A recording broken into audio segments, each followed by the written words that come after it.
What's up, guys and gals, and welcome back to the Nerd Castle for the first episode in our coverage of Kingdoms and Castles. A fun little game. I've had it sitting around on my hard drive now for about a week, and just with the fun and frivolity of packs and everything else, I haven't had time to really get anything recorded for it, and so I really wanted to do something here today. If you don't know what Kingdoms and Castles is, it's a Kickstarted game that just recently went live. It's in its third integration of its alpha right now, where you control a little kingdom, and it's basically like Banished or like No Moria or like anything else where your goal is just to last as long as possible with your kingdom.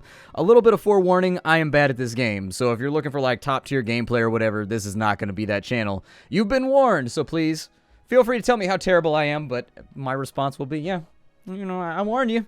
I warned you. I've played for about 3 hours now. I've got a rough idea of how the flow of the game works and how everything functions. So let's play our first decade or so of Kingdoms and Castles. We're going to go new game. It's going to be on Sommern, not Vintar, because I can barely handle Sommern. Sommern's rough, man, and now we got to pick our map. The first thing you're going to notice is how absolutely beautiful this game is, ain't it? It looks good, right? The game looks purty. I'm going to swap around with some maps real fast until I find one that I really, really like, and then I'll be back with you shortly. All right, I like this one. This one looks good to me, so let's go ahead and get started. Cool. I'm going to pan on out, and we're actually going to pause the game right now because this game is super fast-paced. Like, seriously, this game will hit you hard the first time you're playing it. You're just trying to figure stuff out and, like, sort out how the game works. This game is going to hit you pretty hard. It's going to come straight at you. What we're looking for is these are rock nodes right here. Not the dark ones, but the lighter ones are the ones that you're going to be able to mine for stone. And since it's a game about castles, one might assume that stone is probably a pretty good idea, right? We also want to have pretty good access to forest so that we can set up a nice little forestry operation and always have enough trees in order to survive.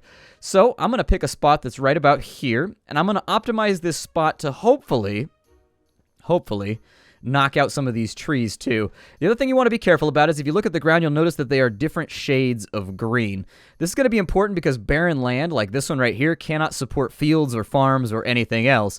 So don't build good stuff like fields on barren areas. Instead, you want to put them on fertile, or optimistically, you want to put, or I guess if you're trying to play optimally, you want your farms to go on the very, very fertile spots. First thing we want to do is we just want to drop a keep up inside of here. If we don't have our keep, we don't have a society, and I'm thinking a good spot for my keep is going to be like right here, and that'll clear out all the trees and whatnot that we don't want to have in the way, and then I'm going to queue up a whole bunch of trees to be chopped because we need space to build, and so wood, get on out of here. We don't want that arboreal bullshit up inside of our business. It's got to go right now. It's got to go, and so I'm just going to clear out a nice little space that should also, if we're very, very lucky, provide us with enough wood to get started and play the outset of the game. And so let's get these all triggered right here. I don't know if there's a hotkey or anything that lets me chop wood faster. Haven't found it yet. Haven't had time to look in the settings or anything like that. But we're going to set up a big old chop job right here. Now that the chop job is done, we're going to let the game run. So there we go. Turn on the game, and as you will see, our building will slowly build itself, and you may also notice we have little peasants walking around, little square-shaped peg guys. They aren't much for the body shape out here, but hell, if that's what's normal out here, do what you gotta do. I'm sure every now and again we'll get somebody that's a little bit more square-like. How do you judge beauty in a society like this? I don't know. I don't know. Is it by shirt color? Is it by the squareness of one's head? No idea. But either way, we're going to try and do our best to move forward and keep everybody pulling in the same direction and playing for the same team, because we can't have a civilian rebellion this early on where they're just like losing their stuff. Now the goal of the game is to keep your happiness high so that people keep moving in, so that you keep continuing to have workers and fighters and soldiers and farmers and prostitutes and all that other fun stuff that every successful city needs. Is that a part of success, prostitute count? Maybe it is, maybe it isn't. I don't know. I'm going to have to look that up on the government paperwork or whatever. But I'm going to try and keep the game playing slowly for right now, just so like I don't skip over anything important. We do want to build some roads. That's going to be an important part of our success here in the future. Looks like we got an okay spot for an orchard right there, so I will strongly consider that. Trees are coming down, and one thing that I really, really like about this game is as they chop down trees, they actually get a number of logs that are equal to the amount of wood that you are currently gaining, and then they'll carry it over to the stockpile, and they make real little piles over here, which are pretty sweet. The game functions in a way where it's got like daytime, nighttime, and seasons. The seasons are, I think, there's just like the sunny season, and then there's like winter, I think. One of the big problems with what I just did is that we're covering up fertile land right now in order to make this road. And so maybe I'll reconsider that, actually. Maybe I'll reconsider that thought. Let's go ahead and we'll go from here instead. And so there's our first winter. That's the first thing you got to watch out for. I was hoping they'd chop down trees a little bit quicker here. Let's move them forward. Good. And so now all the trees have been chopped down. We've mostly got our land cleared out. What I would like to do is we just need to make a road. Roads are kind of an expression of the eminence of your domain, like how far it goes, how it extends, how it functions. You really kind of want to have roads in this game. They help out because they increase your zone of control so that you can build more stuff. Stoof, if you will. I'm going to rotate the camera this way, and we're going to go back on this mode because I'm building right now, and we're going to look for infertile land to build our first couple houses on. And I actually like to build in a disorganized fashion. Most cities are built kind of disorganized. If you've ever seen a city that's old, the stuff is usually just like all over the place. And so I tend to like to do it like this right here. And so we'll call that like right there. We've got like a little, oh, that's not what I wanted to do. I right-clicked and turned it off. I've turned off a house. Turned off a house. Damn it. How do I even do that? We're not even the same species. I just don't know what these houses like anymore. I just don't know what they like anymore. And then the next thing we're going to really, really, really want, I said really, really, really again. I know you guys hate it when I do that, but you're going to have to bear with me for right now. I'm going to put an orchard on really, really fertile... Oh, no, I'm not. Never mind. I'm going to put farms out here on these fertile lands so that it's got kind of like a patchwork quilt approach to us being awesome. We now have 4 beds available for all of our little people, and if you click on the houses, it'll tell you what they want in order to get happier. So, for example, they want access to a well. In case there's a fire, they can put out that fire. Alternatively, they'll want some coal a little bit later so that they can burn shit. I don't know. We've got like a society filled with pyrotechnical maniacs. I don't know how that all plays out either. What I will do is I'm also going to consider building a road over here to this stone quarry because we're really going to want to utilize this one as aggressively as possible. We don't have a lot of stone around here. I mean, we do, but I kind of like to keep my stone operation all isolated around like one central area. Oh, 2 people have decided they want to join us. Hooray! Victory at kingship. People are showing up from all over the place just deciding they want to be us. It's okay. They can see us, and they can also be us. I'm not going to use that denial tactic that hip-hop seems to be going with, where they're like, oh, you can't be one of us. No, not at all. You can absolutely be one of us. I need more people to carry the huge amount of ridiculous girthy wood that I have on my person at any given time. I got back problems from this shit, and I need your help. So we've got 3 idle people right now. Those 3 idle individuals, I should assign them to do something. I should give them a gerb. But I'm thinking they're going to take up farming. That's what seems about right to me. I don't know if this is very fertile or just kind of fertile. Looks kind of fertile to me. So instead, let's put that right there. We've got ourselves an orchard now. The orchard is going to give you a massive amount of food, but it does not benefit from windmills, unfortunately. If you have windmills, they will not aid this at all. They will not do anything for it. But it will give you a lot of food otherwise, so it's great for farming up early game food. Now, these little guys are close enough to the central repository for all of our stuff where I'm not going to worry about building them a... There's a thing called a granary that they could take food to as a drop-off point. In this game, the food does rot on the ground if you don't transfer it fast enough, so be careful about that. You definitely want to pick up all the food before winter comes along, and in fact, it looks like we timed that just right, because our guys are just now starting to run out of food. On this side, is that actually built? They're actually farming right now? Good. Glad to see it, and we should get our first harvest in just a moment. There we go. First harvest has finally come through. We've got a little bit of bread. We've got a little bit of grain. They're going to drop that off and try to keep themselves fed. 2 more people have decided they wanted to join our society, but watch this food right here. This food is actually going to vanish if they don't pick it up off the ground, and it will say something vaguely up here about food running out and not having enough. So watch out for that. We've also chopped a couple more trees up in the top right-hand corner. People are going to say they're hungry, but I've noticed those little things pop up all the time, even though, oh, we've got 10 people now? Well, good. Let's go ahead and start with our quarry work then. I'm going to put in a quarry right there, a quarry right there, and a quarry right there. All it requires is that it's adjacent but not diagonal to a location that has white stone. And that's going to start giving us our first supply. So things you want to think about in the beginning of this game, you want to think about your stone supply first and foremost, because after all, you're building castles. So if you want to have a dope-ass castle, that's a castle that I presume your ass lives inside of. You're going to need that. You're going to need it. It's going to be something that's going to be necessary. Very, very necessary. Our area of influence over here is unfortunately a little bit lower than I would like it to be. So I'm going to build a house right there too. And if that increases our area influence, I'm going to add 1 or 2 more. Now, I'm not the kind of person that builds things very organized. I like to have houses all over the place because that's what it looks like in a real city. Houses are all over the place. if they were built before real city planning existed, they're going to be just all over the place, and there's not going to be a lot you can do about it. Food is coming out. As you can see, if we get down in here, you can see little apples and stuff that are in between the trees. That's how we're going to feed ourselves into the foreseeable future. Be careful about your food. You should usually be in like a constant state of expansion when it comes to your food, because food is the #1 thing that gets consumed very, very rapidly. More people are coming to join up with us. We got 2 people idle right now. I'm actually going to use them as builders, though. If we've got room for a house... Oh, we don't. Okay. Well, since we don't have room for a house, maybe I'll build a separate road right here that kind of runs... I don't know. Or maybe I'll do one back here. I don't know exactly how I want to do it just yet. The other thing we might consider doing is also getting some foresters underway.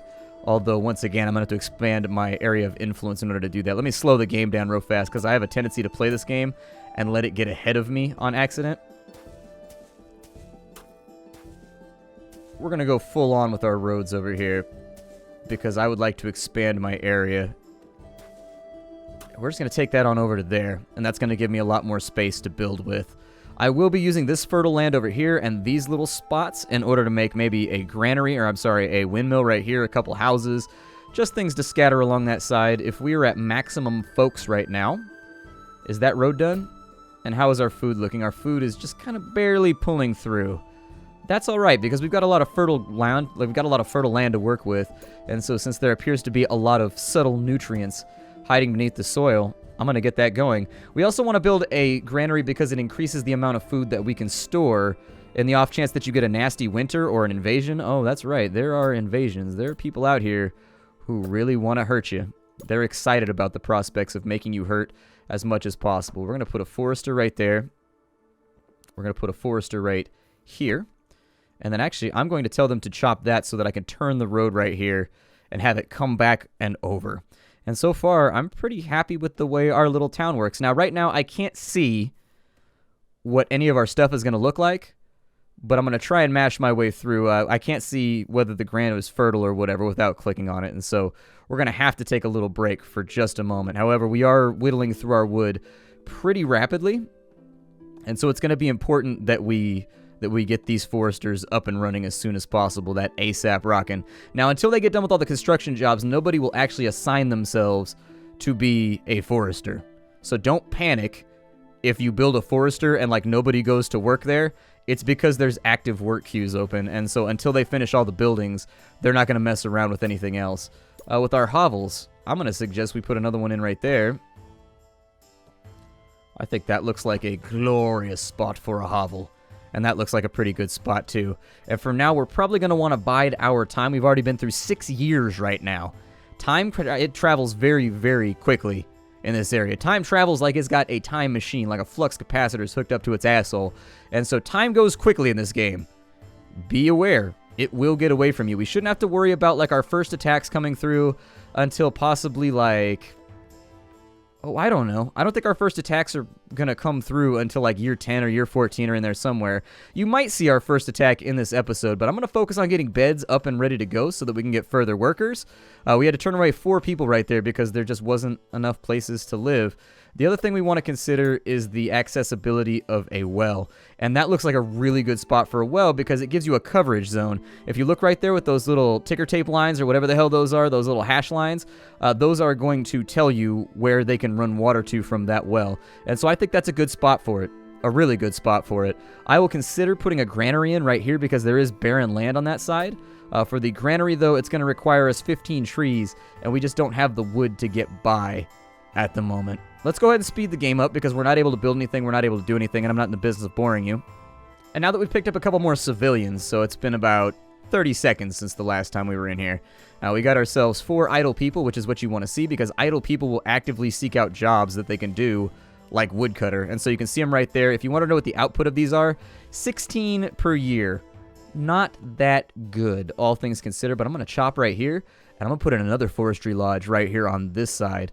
From there, we've also got a couple of extra idle people. Once that number jumps up to like 6 to 7 idle people, I'm going to put in another quarry right here, and then another quarry right here. So we're producing about 50 stone a year so that we can start working on our walls because the attacks are going to come, the attacks are going to hurt. If there's one thing you can be absolutely assured of, That's what we want to watch out for. The next thing you want to look out for is the building of in the castle menu. You want to build a throne room next. The throne room will allow you to tax your peasants, which will nominally lower their happiness, but at the same time, it'll provide you with gold so that you can buy defenses, because defenses are very, very expensive. You want to have those defenses because when ogres and monsters and dragons and everything else are kicking down your front door, you're going to want the ability to run them off and be like, hey, dragon, don't do that, and, you know, slap their hand away. I'm going to put another Forester's Lodge right there.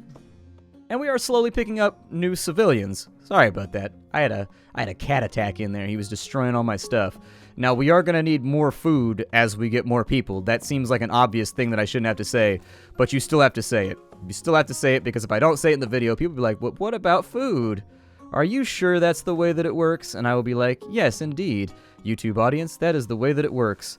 Of that, I am almost certain. We also want to come up with kind of a line in the trees where our wall is going to go. We're going to have to build significant walls in order to get around this place.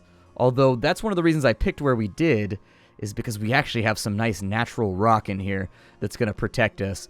For the first attack, my suggestion would be that we just focus on getting to the throne room. We have 4 idle people right now. I think that means it's going to be time for us to expand out our quarry.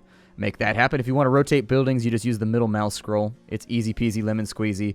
And then the other thing that I would suggest is that, yeah, we do our first granary. Make their run to drop off supplies a little bit shorter so that they're not struggling quite so much to get objects from point A to point B. In addition, from this location right here, I might suggest that we put in something. Something would be good. As you can see, the trees regrow as they chop them. That's the function of the forester. If you just chop them down manually, they don't come back, and that becomes a problem as the game goes along. It will be a little bit upsetting as the game goes along, as you find that your characters are just not getting the stuff done. Oh, good. 4 people decided to stay and join us on that one.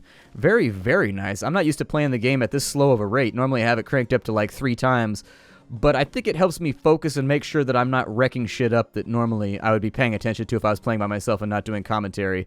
A little bit of slowdown is never a bad thing. He wants neighbors. Oh, he has neighbors. Good. So corners count, apparently, when it comes to neighbors.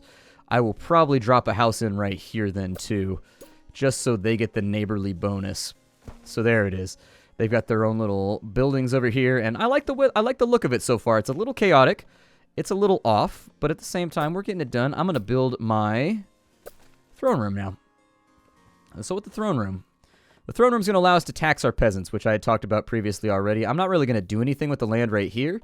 It's also entirely possible that I could just put a throne room right here and treat that as kind of the end of the line for us, and so I'll do that. That sounds good. A fire has started, and so right there, that's why you got to watch out for fires, and that's why you want to have wells, is because it allows your little guys, you see they put the water on their heads right there, they wear the water as hats, and then I assume they just spit it on the fire. They expectorate violently until the fire goes away, just getting it in there. Loogie-mancy. It's something we're amazing at. We're pretty good at loogie-mancy. Oh, really? The road got destroyed. They couldn't get there in time, so maybe we want to think about upgrading our water network. Maybe putting something in over here will help out a little bit with that, or it's just because our population is concentrated kind of down and around this area that didn't work out the way that we wanted it to. We have 32 beds ready to go. This little area over here is looking pretty good. I'm happy with it so far. I've got almost that. So how long does that have? That's got a little bit of ways until that's going to be finished off. So let's think about other little projects here and locations that we can put stuff. We do want to optimize with this land right here. We want to put houses on that. And then since we've got such a large space right there, I would say we want to build a big house on that right there. And then what we'll do is we'll run a road maybe through here. It's going to kill off one of our fields. Actually, if I could take the road to there, I think that would work out better. And then I could drop myself a well or something like right there to make things a little bit simpler. We should be about ready for our first attack. So in addition to our first big thing right there, I'm going to consider putting in a castle block right here on the corner. Not for anything specific. Actually, I should have it build into my overall strategy. So that's what I'll do. Yeah. I'll put it in right there. We're a little bit low on stone right now, simply based on the fact that, oh, we're actually full up on people. So yeah, we should probably build houses sooner rather than later. I can do a cottage over here. And a cottage sounds like the plan to me. So I'll put a cottage right there. Our resources are a little tapped out at the moment. People are going to take a dip in happiness in just a few minutes once they find out that, unfortunately, taxes are a thing now. I'm going to tax that up to 1 gold, just so we've got a little trickle of cash coming in. But be aware that is going to affect our immigration, and it is going to affect a lot of things. So just watch out for it. As of right now, food supplies are looking very, very nice. I'm glad to see that we're pushing 70 or 80 food right now, because I think that's about what we're going to need in order to make this function. We have 7 idle peasants. So I think I'm going to stick them to work over here in the quarry, so that we now have 3 quarries active. That should give us around 50 stone. Oh, we got Vikings coming in for the first time. Luckily, they don't have an ogre with them. That's what I was trying to race against, is I was trying to get towers put down. They will attack every single time from your least defended location. So, for example, if I had a wall that ran like a C, they would attack from the right. Until you are completely enclosed, they are always going to hit you by the easiest path they can without going past defenses, as far as I can see. The gold is going to be important because we can't build defenses until we have that. And so we can't build or mend defenses until we've got that taken care of. I'm leaving this land right here for farms that we can put in front. I probably could have utilized this right here for another orchard, maybe. That might work. Let's take our roads. And I'm actually just going to have this loop around right there. And here come the Vikings. We don't have any way to fight them right now, so they're just going to come. They're going to do their thing. They're going to set stuff on fire. But our first attack at the end of our decade was not bad. They don't kill your civilians. They just come in and they set stuff on fire. It's not so bad, but here they come. Especially these little torchy guys right here. They can be stressful. Ah, well, that's unfortunate because that's not covered by our well. And so that's going to be very, very costly for us. We'll go ahead and speed that up, and we'll see if they can maybe stop some of these horrible destruction things from happening. Oh, they did. Good for you guys, then. Fantastic.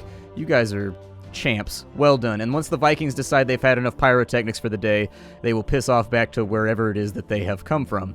Now, we want to focus heavily on our building blocks from here on in.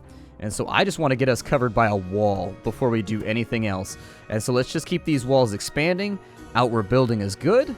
And that's going to be our project as we continue forward into our Kingdoms and Castles gameplay, which we're at the end of right now. My name is Splattercat. If you like what I do here on the channel, make sure you check out the Patreon. It's a great way to support me as I continue to make videos. On top of that, you get access to Discord, where you can talk with me directly while I record and do stuff every single day. You will also get access to fun videos a little bit earlier than they go up on the channel, stuff like that, video logs, things of that nature. Aside from that, you can get the game down below in the description.